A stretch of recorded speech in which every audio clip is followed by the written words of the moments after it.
గుర్తుపెట్టుకో, జగన్మోహన్ రెడ్డి చేసిన తప్పు ఏంది అంటే ఒక నాయకుడు అనేవాడికి ఇలువ లేకుండా చేయటం అతను చేసిన మెయిన్ తప్పు. అది ఎందుకు చేశాడు అంటే ఒక ఎమ్మెల్యేకి నాయకుడికి ఇలువ లేకుండా చేశాడు అతను జగన్మోహన్ రెడ్డి.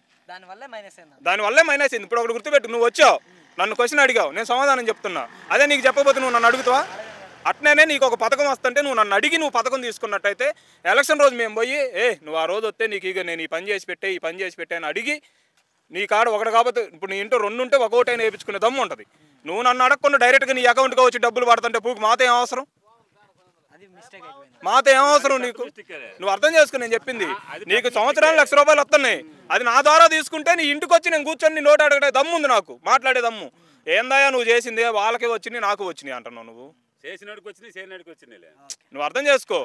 2014 నుంచి 19 దాకా టీడీపీ గవర్నమెంట్లో ఒక్క పని చేయించుకొని జాతకాని వాళ్ళు చాలా అవస్థలు పడ్డోళ్ళు ఉన్నారు. ఇవాళ 19 నుంచి 24 దాకా వైసీపీ గవర్నమెంట్ అధికారంలోకి వచ్చిన తర్వాత 10 వాళ్ళు పనులు చేయించుకున్నారు. అందరికీ వచ్చినాయి, టీడీపీ వైసీపీ అని చూడకుండా. ఇంకెవతల పార్టీ వాడికి కూడా మండింది అక్కడ.